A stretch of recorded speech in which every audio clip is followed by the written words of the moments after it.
वो लाइट ही अचे तव्हांजी बिल्कुल विच में। असल में ये थोड़ा है ना असां जो हाँ राधे, ओवर टू यू।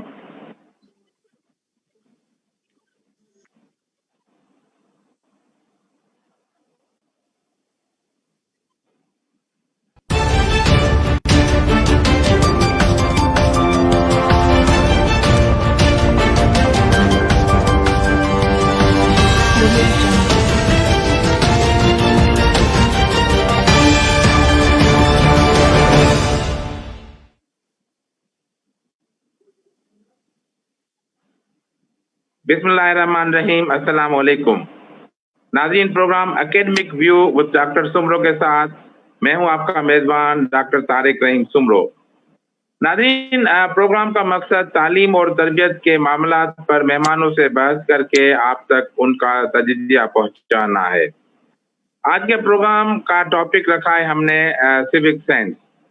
आज के मेहमान हमारे हैं इंजीनियर प्रकाश लोहाना साहब, जो कि हेड ऑफ डिपार्टमेंट है computer science department institute of technology Karachi के। वो एक्टिव और सीनियर IEEE मेंबर हैं USA के, और कराची सेक्शन में उनका काफ़ी रोल रहा है, और आजकल रीजन 10 के मेंबर डेवलपमेंट MD कमेटी के चेयर हैं। प्रकाश लोहाना साहब, आपको प्रोग्राम में खुशामदीद। Thank you.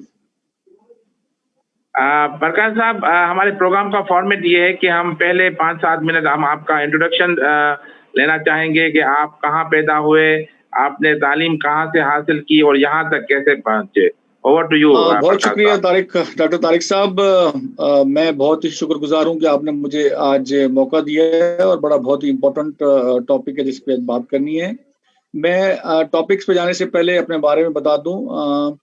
मेरा जन्म मीरपुर शहर में हुआ है, और मेरी तालीम भी प्राइमरी से लेके और इंटरमीडिएट तक मीरपुर में हुई है। बीच में चूंकि बुनियादी तौर पे हमारा ताल्लुक थरपारकर से है, मिट्टी शहर से है, पर चूंकि मेरे जो ग्रैंडफादर थे वो बंटवारे से पहले ही मीरपुर में थे, तो फिर हमारा पूरा सेटअप जो मीरपुर में रहा है।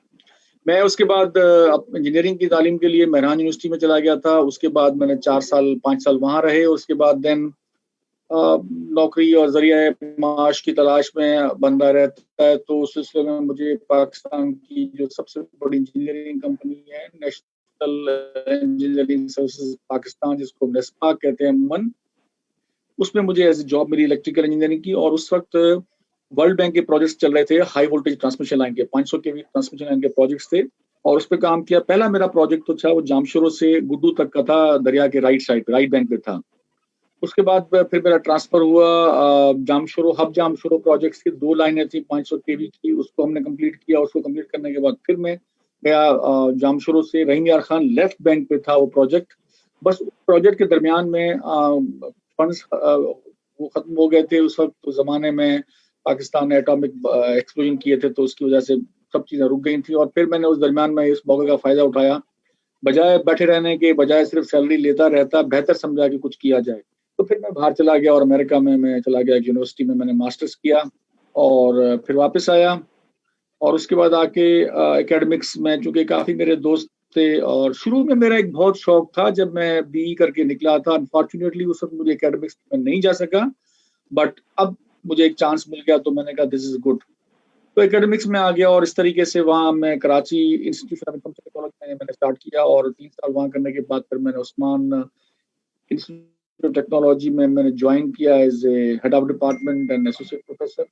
2003 से अभी तक मैं वहीं पे हूँ। उस दरम्यान में मैं एक्टिंग डायरेक्टर भी रहा, और उसके बाद फिर डिपार्टमेंट का हेड और मुख्तलिफ चीज़ें उसमें करते रहे। इसी टाइम में फिर मैंने IEEE में उसमें वॉलंटियरिंग में एक्टिव रहा। मेंबर तो मैं काफ़ी अर्से से था, लेकिन वॉलंटियरिंग का मौका मुझे कराची सेक्शन में मिला, और 2008 में मैं बना था वाइस चेयरमैन। फिर 2010 में मैं पहली मरतबा कराची सेक्शन का चेयरपर्सन इलेक्ट हुआ, और फिर IEEE कराची सेक्शन का। इस दरमियान में रीजन 10 की मीटिंग थी, तो उसके बाद ज़ाहिर मैं काफ़ी रीजन 10 की भी कमेटी में इन्वॉल्व रहता था। तो मुझे फिर 2017 में पहली मरतबा उस वक्त डायरेक्टर थे और मुझे रिस्पॉन्सिबिलिटी जो थी वो मुझे ह्यूमैनिटेरियन टेक्नोलॉजी एप्टीट्यूड कमिटीज की मिली। उसमें हमने कुछ प्रोजेक्ट किए। मैंने कराची में साइट चैप्टर को भी इनिशिएट किया था और फिर 19 और 20 में प्रोफेसर अकीनूरी निशिहारा जापान के वो डायरेक्टर थे, उन्होंने मुझे कंटिन्यू रखा और अब मैं उसी पोजीशन पे हूँ। मेरा टेन्योर 31 दिसंबर तक है। आगे मुझे नहीं पता है मैं कंटिन्यू करूंगा या नहीं करूंगा, अभी तक ऐसी कोई मुझे नहीं उम्मीद तो है। Maybe I am continuing but not sure. तो ये रहा। उसमें अब हमने काफी चीजें की हैं। अब मजीद जो है वो ज़ाहिर है आपके साथ भी काफी सारे काम किए हैं, प्रोजेक्ट्स भी किए हैं, चीजें और भी की हैं। मेरा जाती तरीके से जाती ख्याल रहता है कि सोसाइटी में जब आप एक पोजीशन पे आ जाते हैं उसके बाद वक्त होता है कि आप पे बैक करें। पे बैक का मतलब ये नहीं होता कि आप सब कुछ छोड़ छाड़ के पे बैक करें। अपनी जो भी टाइम है, देखिए जरूरी नहीं है पे बैक, अगर आप फाइनेंशियली इस्तेकात रखते हैं तो वो करें, अगर आप अपना टाइम दे सकते हैं तो वो। तो हम टाइम के जरिए कुछ ना कुछ बेहतरी लाने की कोशिश करते हैं। कुछ चीजें ऐसी जो हम समझते हैं कि सोसाइटी में होनी चाहिए, तो उसका मुझे बहुत ज्यादा रहता है। मैं थोड़ी सी फीलिंग रखता हूँ ऐसी। अब वो सही है गलत है मुझे नहीं पता है, बट आई एम ट्राइंग कि ऐसा होना चाहिए। तो उसी सिलसिले में चल रहे हैं। बिल्कुल। हाँ, बहुत बहुत शुक्रिया आपका तारुफ का। होपफुली नाज़रीन को आपके बारे में जानने में आसानी होगी। अब आते हैं जनाब टॉपिक की तरफ। अब देखें, बचपन में जब हम स्कूल में थे तो बहुत सारी छोटी छोटी चीजें, माइनर चीजें हमें सिखाई जाती थी। मुझे याद है कि हमारे टीचर बोर्ड पर ड्रा करते थे कि जी रोड कैसे क्रॉस होगा, जेब्रा क्रॉसिंग के जो निशानात हैं वो कैसे कहाँ कहाँ मिलते हैं और वहाँ कैसे आप सीधे हाथ पे देखेंगे, फिर उल्टे हाथ पे देखेंगे, फिर रोड क्रॉस करेंगे। अब मुझे प्रकाश साहब यूं लगता है कि न स्कूल में ये चीजें बेसिक पढ़ाई जाती हैं और न हमें सड़कों पर वो सफेद कलर के निशान नजर आते हैं। वो लगता है धूप हमारी वो सारे निशानाती के बारे में सिविल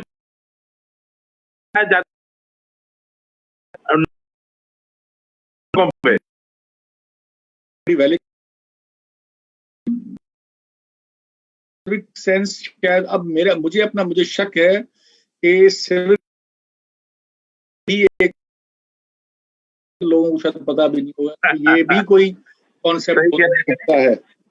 देखिए आप, वो कहते हैं दुनिया में अगर आपको किसी भी मुल्क की तरक्की या उसका देखना है कि लोग कितने पढ़े लिखे सुलझे हुए हैं, तो उनकी सड़कों पे देखें कि वो ट्रैफिक कैसे चला रहे हैं। ठीक है, अब आप उनके हॉस्पिटल देखें या वो देखें कि वो अपने जो उनके कंट्री में जो जानवर है उनसे उनका जो है बर्ताव कैसे है। तो हर लिहाज से हम ये साबित कर देते हैं कि हम शायद उस कैटेगरी में है नहीं। अब ये सिलसिला ऐसे नहीं कि यहाँ नहीं था, ऐसा नहीं है बिल्कुल। ये ज़ाहिर है बंटवारे के बाद एक और जमाने में भी एक बेहतर सिस्टम था, एक तरीकेकार था, लेकिन आहिस्ते आहिस्ते आहिस्ते आहिस्ते चीजें जो है वो वहां से खत्म हुई। जो मैं समझता हूँ, मुमकिन है कि मुझसे लोग इख्तलाफ रखें, मुझसे मुमकिन है कि ये डिफरेंट पॉइंट ऑफ व्यू, मेरा ख्याल है, मैं कोई बिल्कुल दावा नहीं कर रहा हूँ। देखें, जब इस जो तालीम होती है ना, तालीम के साथ तरबियत लाजिम और मलजूम है। अगर आप तालीम से तरबियत निकाल देंगे ना तो खाली तालीम रह जाएगी, तो वो फिर आपको एक माशरे में खतरनाक इंसान भी बना सकती है उससे, कि आपने तालीम के जरिए जो है वो आप बहुत सारे वो नेगेटिव चीजें, जैसे हम कहते हैं टेक्नोलॉजी में, अगर आप टेक्नोलॉजी के एथिक्स के बारे में नहीं पढ़ेंगे तो आप टेक्नोलॉजी का मिसयूज भी कर सकते हैं। इसी तरीके से तालीम से ये भी होता है कि आप बहुत अच्छा चले कर गए, लेकिन अब आपने इससे और चीजें करना शुरू कर दी, सोसाइटी को बेनिफिट नहीं दे रहे। तो तालीम से तरबियत को हमने निकाल दिया। अब ये तब निकाला जब तालीम जो है वो रियासत की जिम्मेदारी से हटके एक सेठ ने उसको अपना कारोबार बना दिया। जब वो कारोबार बन गया तो कारोबार में आपको मालूम है ना कि फिर उन्हें तो अपना नफा चाहिए, अपना एक बेनिफिट जो कारोबार में होता है उसके लिए वो कुछ भी करते हैं। क्योंकि जब आपका ऑब्जेक्टिव आपका ये, जब रियासत की जिम्मेदारी में तालीम होती है तो उनका ऑब्जेक्टिव ये नहीं होता है, उनका ऑब्जेक्टिव होता है कि आपको उस मुल्क की ह्यूमन रिसोर्स को डेवलप करना होता है। और ह्यूमन रिसोर्स जो है, मुझे ABCD पढ़ा के, मुझे अलिफ बे पढ़ा के नहीं होता है, मुझे एक बेहतर इंसान भी बनाना होता है। क्योंकि अगर आप बेहतर इंसान नहीं बनाएंगे तो फिर आप सोचें कि बहुत थोड़ा फर्क रह जाएगा, आप इंसान और एक जानवर में इतना ज्यादा फर्क नहीं रहता। तो अनफॉर्चुनेटली जब ऐसा हुआ तो फिर उसमें ये सब चीजें जो स्कूलों में पढ़ाई जाती थी, बताई जाती थी, और वो सब आहिस्ता आहिस्ता खत्म होती गई। इसलिए खत्म होती गई कि उस सेठ को इससे इंटरेस्ट नहीं था ना। फिर सेठ को अपनी स्कूल की मार्केटिंग करनी है। आप देखें आजकल ये कितना यानी अनफॉर्चुनेट है, जब मैं देखता हूँ कि स्कूलों की मार्केटिंग हो रही है। ऐसा नहीं होना चाहिए। इसलिए नहीं होना चाहिए कि भाई स्कूल है वो अपने मार्केटिंग से नहीं, कोई प्रोडक्ट नहीं हम लोग बना रहे हैं, हम ह्यूमन पैदा कर रहे होते हैं। हमारे स्कूलों में ये चीजें बड़ा इम्पोर्टेंट रोल रहता है, लेकिन वो खत्म हो गया। तो वहां जब खत्म हुआ तो वहां से बिगाड़ वो शुरू हो गया। सिर्फ एक सेंस में नहीं आया।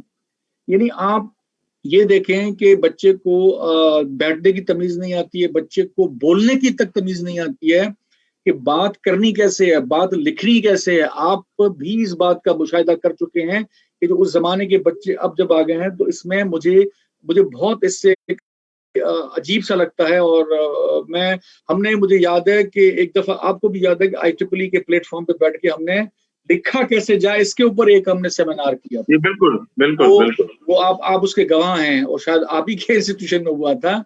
अब जी वो ये बिल्कुल। चीजें हैं कि जो शुरू में मालूम होनी चाहिए बच्चों को कि भाई लिखना कैसे है, बोलना सही कैसे बात। है।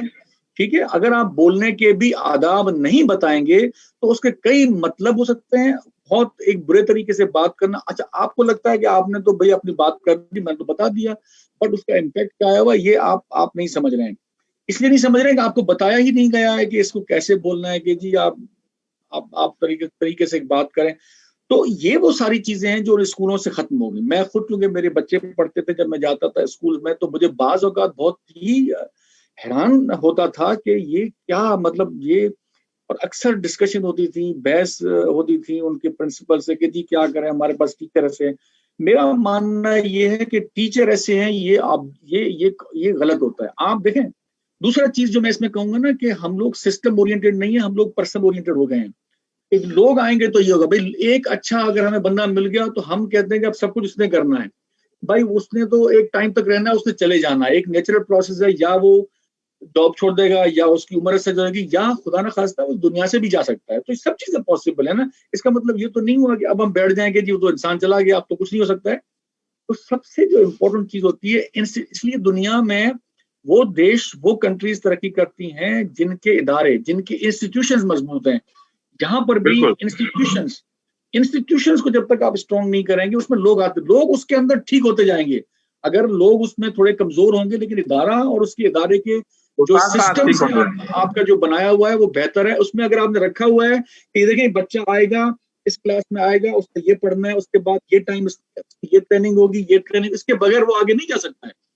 तो वो पढ़ेगा, वो करेगा, उसमें आप कुछ भी कर लें वो करेगा। और जब वो करके वो जब सड़क पे जाएगा तो जाहिर है वो उसका ख्याल रखेगा।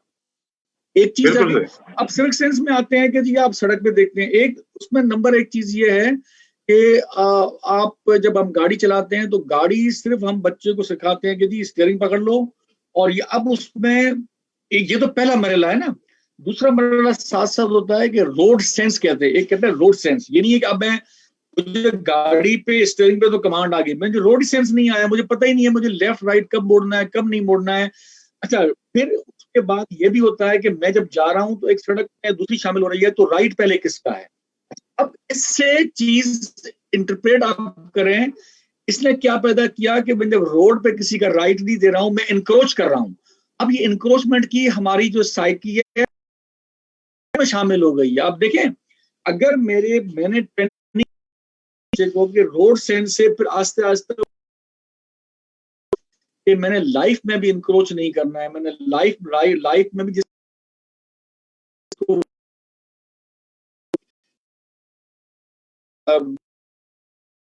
चला रहा हूं मैं, जहां से जब आए गाड़ी खड़ी कर कोई बैठ जाऊंगा। अब ये को भी फिर आगे चलकर हम जस्टिफाई करते हैं कि जी देखें आप वो गरीब हैं, आप देखें भाई की रोड की साइकी ने हमारे दिमागों में इतने सालों से ऐसा कर लिया कि अब हमें लग रहा है कि ये शायद जिंदगी फिजिकल इंक्रोचमेंट करते हैं। इवन इवन इवन हम अपने रिश्तों में हम आगे चलकर वहां पर भी इंक्रोचमेंट करते हैं कि भाई नहीं ये मेरी मर्जी है। तो आप सोचेंगे हर चीज आ रहे हैं तो ये इसके रिपल इफेक्ट्स आ रहे हैं कि ये कहीं एक जगह नहीं रुक रही है।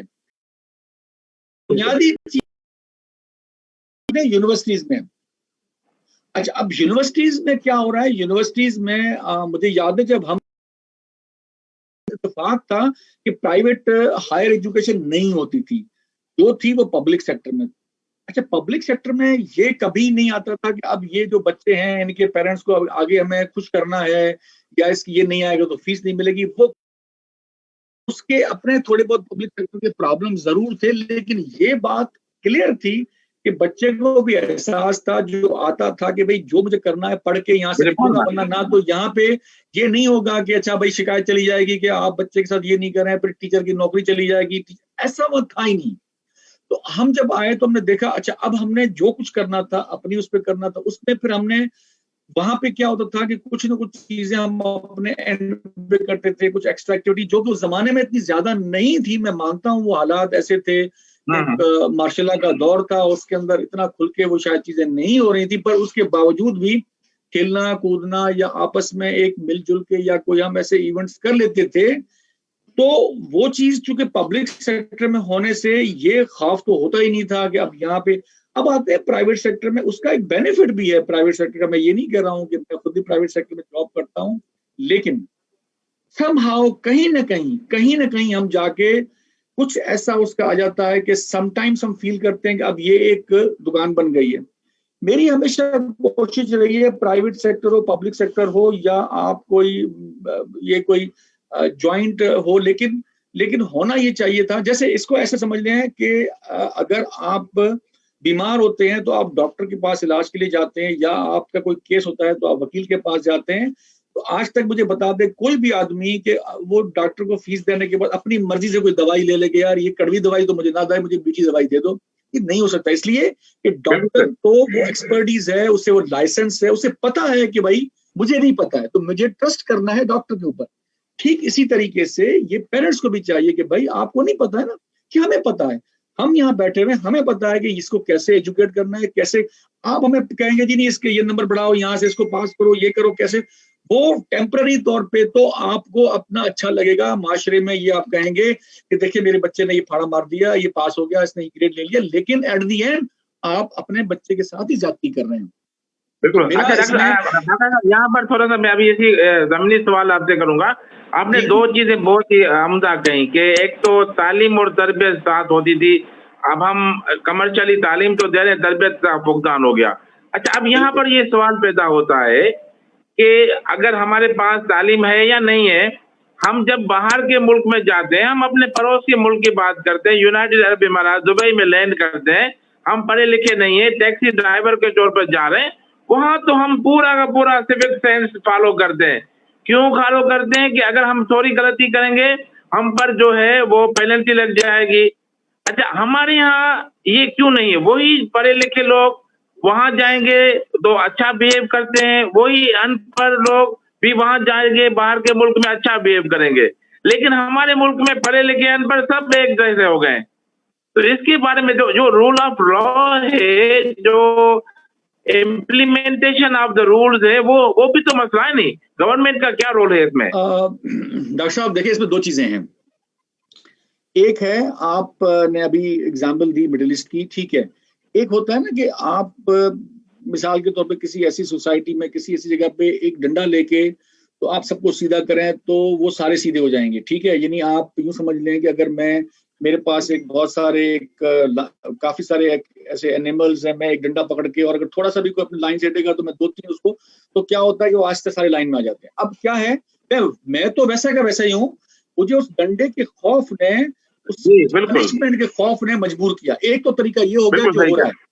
अब आप चले जाएं यूरोप या अमेरिका पहुंचे, वहां डंडा नहीं है, वहां पे ज्यादातर लोगों की तरबियत ऐसी होती है कि वो क्यू में भी खड़े होंगे, वो समटाइम्स अगर उनको लगता है कि शायद क्यू में करके आगे, वहां डंडा नहीं है अभी, लेकिन उनकी रिस्पॉन्सिबिलिटी। तो ये दो डिफरेंट मोड्स हमारे पास है। हमारे पास पहला भी नहीं है दूसरा भी नहीं है।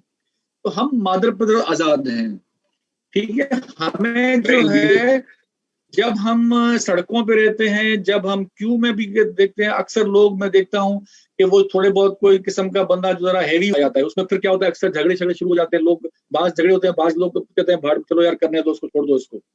तो ये क्या होता है ना कि ये आपको खुद भी ये ख्याल रखना पड़ता है। लेकिन अब हमारे पास पनिशमेंट भी नहीं है। अगर मैं गाड़ी को, अच्छा ट्रैफिक के हवाले से तो आप अमेरिका में भी जाएंगे तो वहां पर भी पनिशमेंट होती है कि अगर आपने कोई, वो ये करेंगे नहीं, वो आपसे बहस नहीं करेंगे, बड़े इज्जत से बात करेंगे, आएंगे, मैं खुद चूंकि इससे भुगत चुका हूं ना, वो आएंगे बिल्कुल सर करके बोलेंगे, आपको तरीके से बोलेंगे, आपका लाइसेंस आपको बताएंगे ये आपकी मिस्टेक है, वो आपको देंगे, एक पर्ची दे देंगे, आपका लाइसेंस वापस कर देंगे कि अब आप समझते हैं कि मैंने ज्यादती की, यानी मैंने, वो पुलिस इंस्पेक्टर ने, उस ट्रैफिक कांस्टेबल ने अगर आपसे ज्यादती की है तो कोर्ट चले जाएं और कोर्ट से आप अपना डिफेंड करें। अच्छा कोर्ट जाना वहां कोई इतना मसला नहीं, क्योंकि मेरे इतने सारे, 2-3 दफा मैं खुद गया हूँ कोर्ट में वहां पे। तो मुझे जब हुआ तो मुझे एक तो ये था कि यार ये मैं जाऊं, मैं क्यों ये फाइन पे करूं, दूसरा मैं वो एक्सपीरियंस करना चाह रहा था जो कि मेरे कंट्री में नहीं था। तो मैं गया हूं और मैंने अपने दफा भी खुद किया, और इत्तेफाक ये था कि पहले वाले केस में तो वो जिस पुलिस वाले ने केस किया तो खुद नहीं आया, तो केस मेरे हक में आ गया, फैसला हो गया मेरे हक में। बाद वाले केसेस के अंदर चूंकि मेरा और कोई प्रॉब्लम नहीं था तो जज ने मुझे फाइन मेरा हाफ कर दिया था। अब क्या होता है ना कि इसमें आपको ये लगा रहता है कि आप, फिर दूसरा उसके ऊपर पॉइंट सिस्टम होता है, आपके अगर पॉइंट चढ़ गए तो आपकी इंश्योरेंस बढ़ जाती है। देखिए लिंक कैसे कैसे चीजों किया हुआ है, आप सोच देख कैसी है। हमारे अनफॉर्चुनेटली ऐसा नहीं है, अगर आप बंदा भी मार देंगे, बाद में कुछ ऐसा हो जाएगा, बंदा चले मरे या ना, वो उस, लेकिन जब आप चल रहे होते हैं अक्सर देखे बाज अच्छे भले लोग भी जो है ना वो वन वे तोड़ के आ रहे होते हैं, जस्ट के थोड़ा सा सफर है उसको बचाने के लिए आधा पौन घंटा जो है वो अपना भी जाया करेंगे, लोगों का जाया करेंगे। ये समझ में नहीं आएगा कि तुमने 5 मिनट बचाने के चक्करों में 1 घंटा तुम यहाँ खड़े रह गए और पीछे तूने जहान पूरा खड़ा कर दिया है। लेकिन वो मेंटालिटी वही है। अभी एक जिसमें आपकी बातों से जो दूसरा सवाल जो आप, मेरे ध्यान में आपकी जो पहली बात थी उससे ये आया कि देखिए आप सही कह रहे हैं कि या तो डंडा या फिर वो एक सोसाइटी जो सेंस डेवलप कर रही होती है थ्रू आउट चाइल्डहुड। देखिए जैसे जापान में पहले 3 साल बच्चों को सिविक सेंस पढ़ाया जाता है, उनको ये सिखाया जाता है कि सफाई कैसे होगी, कैसे काम होते हैं, वो उनको पढ़ाई नहीं कराई जाती, पास फेल होते हैं वो और आगे निकलते हैं। अब मसला ये है कि हमारे यहाँ फॉर एग्जाम्पल जो ओवरऑल सेंस ऑफ रेस्पॉन्सिबिलिटी है, अब अगर आपने जैसे एग्जाम्पल दी, हम जा रहे हैं किसी हॉस्पिटल में, वहां पर 10 लोग पहले हमसे आए हुए हैं, हमारी कोई सिफारिश से जाने वाला, हम ऑटोमेटिकली आगे निकलने की कोशिश करेंगे। जो 9 लोग बैठे हैं लाइन में खड़े हैं उनका कोई एहतराम नहीं है। हम जा रहे हैं अपना बिल पे करने बैंक में, देखेंगे कोई वास्ते वाला बंदा है, उसको कहें यार मेरा ये काम कर दो, मैं उसकी ऑफिस से बैठा बैठे काम कर, जो लगे हुए हैं वो वहीं पे रहेंगे। ओवरऑल ट्रैफिक की आपने अच्छी एग्जाम्पल दी। अब तो मुझे बड़ा दुख होता है जब मैं आजकल देखता हूँ 14-15 साल के बच्चे अपनी माँ को मोटरसाइकिल पे लेके जा रहे होते हैं और माँ खुश हो रही है कि जी बेटा मेरा बड़ा हो गया, जवान हो गया। भाई उसको तो लाइसेंस ही नहीं मिला, वो 18 साल का नहीं हुआ। अच्छा इस बात को छोड़े, हमारे जो पेरेंट्स हैं, यानी एक छोटी सी इखला की बात बता रहा हूँ कि जो बच्चे 10 साल के हैं उन्होंने फेसबुक अकाउंट बनाया हुआ और पेरेंट्स ने उनको ऐड किया हुआ अपना फ्रेंड, भाई उसमें है कि जी आर यू 13 एंड ओवर, आप 13 से ऊपर हैं तो फेसबुक बना सकते हैं अकाउंट। आपने पहले ही झूठ बोलकर अपना एक फेसबुक अकाउंट में 15 साल का हूं, और हमारे जो पेरेंट्स हैं वो उनको एक्सेप्ट भी कर रहे हैं कि हाँ भाई झूठ बोला आपने, हम आपको एक्सेप्ट करते हैं, आप हमारे फ्रेंड बन जाओ। तो ये छोटी छोटी चीजें जो है ये सेंस ऑफ रिस्पॉन्सिबिलिटी के जुमरे में आती हैं, इसके बारे में जरा बताइएगा। अगेन कहना कि ये सारी चीजें जो है ना उसका जो गढ़ है ना वो वहीं से निकलता है कि जैसे आपने जापान के स्कूलों की एग्जाम्पल दी कि जहाँ पे ये सिखाया जाता है, ये देखें वहां तो अलग से दिखाया जाता है, बाकी कंट्रीज के अंदर ये उस स्कूल के साथ साथ उनकी तालीम तरबियत रहती है। और अनफॉर्चुनेटली हमारे पास जो है ना ये इन स्कूलों का, मैंने कहा ना कि जब से ये इवन जब गवर्नमेंट में थे तब कुछ हद तक एक था, क्योंकि वो एक अंग्रेज का बनाया हुआ सिस्टम था, चल रहा था, उसके अंदर तरबियत आ जाती थी। हम खुद स्कूलों से पढ़े हैं, ज़ाहिर हमने भी सब चीजें देखी है किसी न किसी हवाले से। फिर दूसरा एट लॉज घरों के अंदर भी उस जमाने में एक माहौल ऐसा होता था कि एक तरबियत का एक रहता था कि मैं अगर किसी के यहाँ चला गया तो अगर मैंने कुछ गलती कर ली तो मेरी फैमिली में मेरे पेरेंट्स के अलावा मेरे रिश्तेदार कोई बड़ा होगा तो मुझे उसने समझाना था कि भाई देखो बेटा ये ऐसे नहीं ऐसे होता है। तो बहुत सारी चीजें जो मुझे किसी ने किसी हवाले से स्टेप पे किसी ने बताई थी वो अभी तक याद है। ठीक है।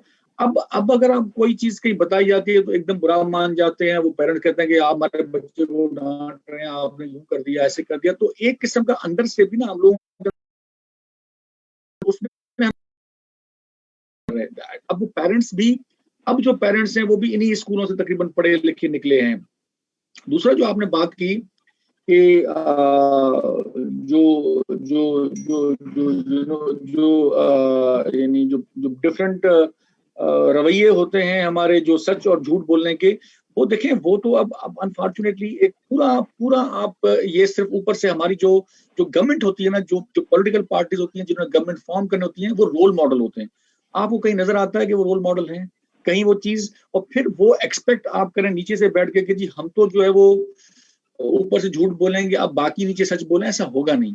वो सबको ऊपर से लेके बोलना पड़ेगा। और फिर दूसरा एक बहुत अफसोस मुझे ये रहता है, चूंकि मैं जब मैं आया तो मैंने, अब हमारे यहाँ देखें इथिक्स को, एक तो हम एक प्रोफेशनल इथिक्स के अलावा एक पर्सनल इथिक्स और एक ये पढ़ाई जाती थी, और उसमें मुझे याद है जब हम स्कूल में पढ़ते थे तो इथिक्स का सब्जेक्ट नहीं था, वो दीनियात था, जिसके अंदर जो रिलीजन के जो इथिकल पार्ट्स थे, जो मॉरल वैल्यूज, वो मुस्लिम नॉन मुस्लिम दोनों को पढ़ाया जाता है। तो तकरीबन वो सारी चीजें एक ही होती हैं, हर धर्म में होती हैं, उसमें कोई वो नहीं है कि ये कौन है, तो हम सब साथ पढ़ते थे। वो मुझे काफी सारी चीजें याद रहती थी कि यार ये पढ़ा था, किस तरीके से हमने जो है ना लाइफ में रहना है, क्या करना है, कैसे करना है, एवरीथिंग। अब हमने वो चीजें निकाल दी हैं, वो निकाल के रिचुअल्स के ऊपर हमारा फोकस है। चलिए रिचुअल्स भी होने चाहिए, लेकिन साथ साथ एथिकल चीजें भी रहनी चाहिए, वो हमने यकसर निकाल दी। मैं जब यूनिवर्सिटी में आया तो मेरे लिए सबसे बड़ी हैरानगी होती थी कि बच्चे इस्लामियात के सब्जेक्ट में कापियां कर रहे हैं और वो पन्ने फाड़ के, मैं पूछता था, मैंने कहा यार मेरे लिए ये बहुत ही अजीब सा है कि यार ये इनका यानी बचपन से इनकी ट्रेनिंग उसी इस्लामिक सिस्टम में हुई है, तो उनको पता है, तो उन्हें इसमें नकल करने की क्या जरूरत है। They know all these things whatever. कोई ऐसी चीज तो नहीं पूछी जा रही है कि कोई और चीजें हैं या आप, लेकिन ये अनफॉर्चुनेट कुछ और कर रहे हैं, पढ़ा कुछ और जा रहे हैं, ऐसा तो नहीं है, बिल्कुल सही कर रहे हैं। ये एक आदत सी एक हम जी बिल्कुल बिल्कुल, वो एक बिल्टअप हो जाती है चीजें कि हमने पढ़ाई नहीं करनी, हमें याद नहीं करने, हमने उस सिस्टम। अच्छा प्रकाश साहब, एक और क्वेश्चन मुझे आपकी बातों से एक जहन में आया कि जो हमारा मुआशरा जो है, आप देखें ट्रैफिक में देख लें या किसी भी तरीके से देख लें, शॉर्टकट के चक्कर में कि जी बस मैं अभी 5 मिनट में पहुंच जाऊं और अपना वन वे तोड़ता हुआ, या फिर मैं जो बेसिक मुझे पढ़ना था, नॉलेज नहीं ली मैंने, बस एकदम बस 4 साल की डिग्री जल्दी जल्दी खत्म करूं और जल्दी जल्दी मैं जो है अच्छी जॉब करूं और अच्छी जिंदगी गुजारूं। तो ये शॉर्टकट का जो फार्मूला है या शॉर्टकट का जो रुझान है ये माशरे में, इसके बारे में जरा थोड़ा सा अपना राय दीजिएगा। अब देखिए ये इसका ताल्लुक है कि आप अपनी जो किसी जमाने में, अगर आपको समझ इस चीज को वहां से लेता हूं मैं कि पहले एक ज्वाइंट फैमिली सिस्टम, जिसे हम कहते हैं ना कि एक सिंधी में जिनके वेड़ो चौंदा है, भाई सब ऐसे इकट्ठे एक रहना, और उसके अंदर क्या होता था जब आप एक ज्वाइंट सिस्टम में रहते हैं ना, तो फिर क्या होता है कि आप ऑटोमेटिकली एक सिनर्जी बन जाती थी कि आप सबका थोड़ा थोड़ा हिस्सा इतना हो जाता था कि किसी को इस बात की महसूस नहीं होता था कि यार कहीं कम ज्यादा है, तो सब लोगों को जो भी बुनियादी जरूरत है वो पूरी हो जाती थी। कैसे होती थी ये पता नहीं होता था, लेकिन हो जाती नहीं। हम भी उसी में रहे हैं, हमारे वाले साहब कभी काम है नहीं है, लेकिन ये फीलिंग नहीं आई कि यार आज ये नहीं होगा वो नहीं होगा, कहीं ना कहीं से ये चीजें हो जाती थी। अब वक्त के साथ साथ जैसे ये सोसाइटी बढ़ी आगे तो इंडिविजुअलिज्म का शिकार होते गए, जैसे यूरोप में वगैरह अमेरिका में लोग इंडिविजुअल्स के ऊपर चले गए, लेकिन अब वो वापसी हो रही है। लेकिन हम उस वक्त बड़े मुतासर हुए कि जी फिर जैसे ही हमने कहा कि अब शादी होनी है, शादी से पहले के बस अब अलग रहना है, तो अब आप सोचें कि जब अलग आप रह रहे हैं तो फिर आपकी जरूरतें, ख्वाहिशात, फिर दूसरा इसमें जो मरकजी किरदार अदा किया है हमारी मीडिया ने। अब देखिए इंसान की साइकी होती है ना कि आप को जब मीडिया में दिखाया जा रहा है द लिविंग स्टैंडर्ड्स, तो ये एक इंसान की रहती है कि उससे लगता है कि मैं भी ऐसी जिंदगी गुजारूं, मैं भी ये करूं, मुझे भी। अब वो जो आप जिस तरीके से रह रहे हैं, जो आपका अर्निंग है, वो शायद उस वक्त इजाजत नहीं दे रहा है। हाँ, आगे चलकर किसी स्टेज पे मुमकिन है ये सब कुछ हो भी जाए, लेकिन चूंकि ऐसा अभी एकदम चाहिए और ये ख्वाब जो है एकदम पूरे करने होते हैं, तो फिर शॉर्टकट्स ढूंढे जाते हैं, फिर करप्शन भी होती है, फिर गलत रास्ते इख्तियार किए जाते हैं, और उसमें उस वक्त पता नहीं पड़ता है, उस वक्त मालूम नहीं होता है कि शायद आप कर जाते हैं, हो जाता है चीजें, लेकिन इसका इम्पैक्ट आता है जब आपके बच्चे बड़े होते हैं, चूंकि उसमें उसमें ये लाजिम है कि उस बच्चे की परवरिश के अंदर वो जिस कमाई से उसके पेट में आपने दाना डाला है, वो उस तरीके से सही तरीके से हासिल नहीं किया गया है, तो कहीं ना कहीं वो कमी बेशी वहां आपको फिर एंड दी एंड मिलेगी। लेकिन बहरहाल लोग इसको नहीं समझते, तो वो अपनी ख्वाहिशात को और अपनी जो बस एकदम लग्जरियस लाइफ को कैसे मैं कर लूँ, तो एकदम मुझे ये मिल जाए, यानी मटेरियलिस्टिक जिंदगी, मैं इसको कहूंगा कि मादी जरूरत है, मादी मादी जरूरतें जरूरत। बहुत बढ़ गई हैं, जो एक्चुअली होना नहीं चाहिए कि भाई मैं अगर एक सिंपल तरीके से रह सकता हूँ, ये चीजें मेरी पूरी हो रही है, it's enough for me, but क्योंकि ऐसा नहीं है और ये मादी जरूरियात की वजह से लोग बाज लोग बाहर चले जाते हैं, वो पैसा भेजते हैं, तो कुछ लोगों को एकदम आपको नजर आएंगे कि पड़ोस में ये हो रहा है, तो ये सारे डिफरेंट जो किस्म की चीजें हैं ना, फिर दिखावा ये भी एक रहा हमारी सोसाइटी में आया, कि चूंकि तालीम नहीं थी, तालीम ना होने से ये चीज भी आ गई कि अब तो ये सब चीजें मिल मिला के अब स्कूल भी, जो मैंने कहा ना कि स्कूलों के अंदर भी ये चीज इसलिए नहीं बिगड़ी कि खुद स्कूल इसको परवान चढ़ा रहे हैं ना, कि ये स्कूल इस स्टैंडर्ड का है कि यहाँ जो बच्चे आएंगे वो इस क्लास के होंगे, इससे नीचे वाले आ नहीं सकते हैं। अब आप किसी से पूछें कि यार आप आपकी तालीम जब कर दिया, तालीम तो आपने वहीं खत्म कर दिया ना, कि जी सही आपके बात है। पेरेंट्स को भी अंग्रेजी आनी चाहिए, आपके पेरेंट्स को भी ये, दैट मीन्स अगर एक बच्चा जो प्रकाश साहब, आप जो बात कर रहे हैं, तबकात तो बन गए, स्कूल के भी तबकात हैं, यूनिवर्सिटीज में भी तबकात हैं, लेकिन सिविक सेंस जो है उसमें हर सबका वायलेट कर रहा है। ऐसा नहीं है कि कोई उच्च स्कूल वाला जो है वो बहुत ही सिविक सेंस में आप सब ट्रैफिक के रूल्स फॉलो कर रहा है, लाइन के रूल फॉलो कर रहा है, लेकिन हर सब यानी तालीम निजाम ऐसा हो गया है, हर तबके के बच्चे हैं जो स्टूडेंट्स हैं वो सबके सब भैया वायलेट। बिल्कुल, आप इसका होना क्या चाहिए, चले ये तो हमने मसाइल तो पता होना, देखिए अब इसका बस नहीं, इससे हल से पहले मैं एक और सवाल, इसमें हम किसको रिस्पॉन्सिबल करार देंगे? हम उस स्टूडेंट को या उस शख्स को या पेरेंट्स को या स्कूल के इंतजामिया को या टीचर को या पूरे माशरे को? ये कसूर किसका है? फिर मैं आऊंगा आखिर में आपका हल की तरफ। देखें, इसमें सबसे जो बड़ा कसूर तो है उस सोसाइटी का है। अब सोसाइटी से मतलब वो माशरा है, माशरे में भी वो जब जिस जब हमने ये फैसला लिया कि हम एजुकेशन को एक कारोबार की हैसियत दे, उन्होंने इसको बिजनेस बनाया, या वो सरकारें जिन्होंने इसको बिजनेस बनने का मौका दिया, या वो सरकारें, वो रियासत काम नहीं किया। तो जब मैं सब बातें कर रहा हूँ घूम फिर के बात तो रियासत की बात कर रहा हूँ, तो रियासत में आप और मैं भी शामिल हैं। तो जब बिल्कुल सही। रियासत अपना काम छोड़ दी ना, रियासत का काम था, देखें बुनियादी चीज, आप कहीं भी चले जाएं दुनिया में, ये बुनियादी काम रियासत का है, होना चाहिए कि तारी होनी दिया, तो जाहिर है वो गैप था, उस ने था जिसे कुछ ना कुछ करना था। इसी तरीके से हेल्थ में आप चले जाएं, तो हेल्थ के अंदर भी हेल्थ इज ए बुनियादी मसला है, मेरा राइट है कि यार मुझे वो मिले, लेकिन चूंकि मैं अगर अफोर्ड नहीं कर सकता हूं तो मुझे जिंदा रहने का हक हासिल नहीं है। तो ये वो सब चीजें वहां से स्टार्ट हुई, तो वहां से उसके बाद फिर पेरेंट्स भी शामिल हो गए, फिर एक जो बहाव चला उसमें सब आते गए, तो सब आते गए, सब आते गए। सब अब ओवरऑल तो सब जिम्मेदार हैं उसमें, कोई एक को आइडेंटिफाई नहीं किया जा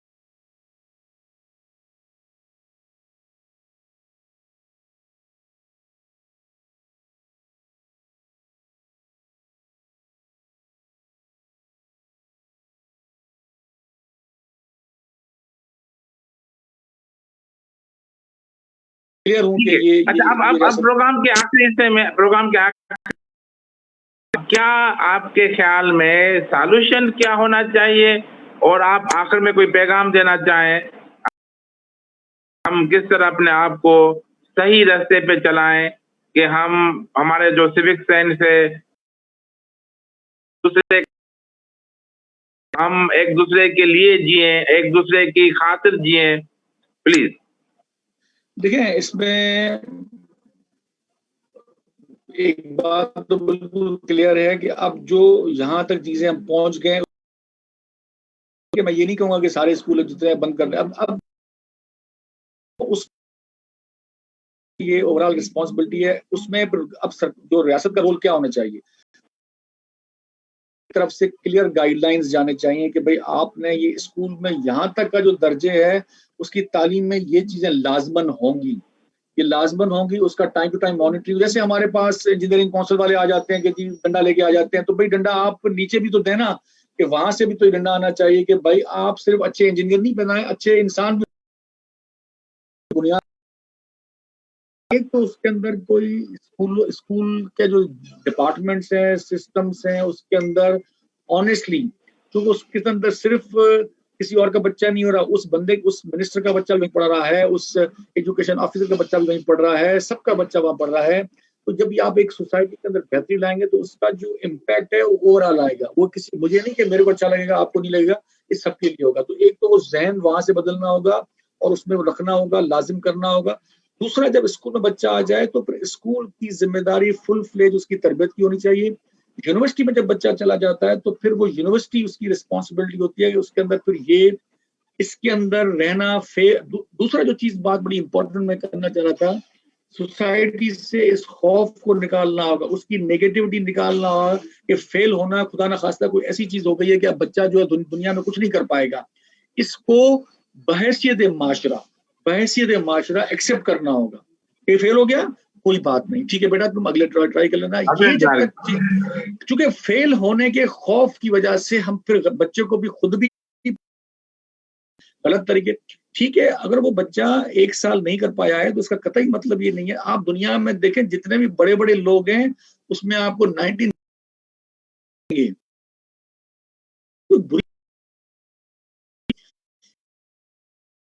नहीं होगी, उसके लिए आप वो तो कहते हैं गिरते ही मूवमेंट चलाएं, कुछ मैदान भी जंग करें, में, तो फेल होगा तो आगे बढ़ेगा। बिल्कुल सही कह रहे हैं। जी बिल्कुल। और चूंकि ये चीज लाजमी है, इसको मैं अपने बच्चों को भी जब क्लास में बताता हूँ कि देखें फेल होने से आपका करियर खत्म नहीं हो रहा है, फेल होने से आप बिल्कुल ये नहीं है कि अब यहाँ एंड हो गया। पता नहीं कितने ऐसे हो सकता है कि इसके लिए और कोई बेहतर चांस आपके लिए हो, तब आपको जो है ना 1 और साल यहाँ रहना पड़ रहा है। That is not a bad thing. तो किसी तरीके से भी आस्ते आ जाए, पेरेंट्स कहेंगे ठीक है जी एक बच्चे ने बड़े अपने मेहनत से भाई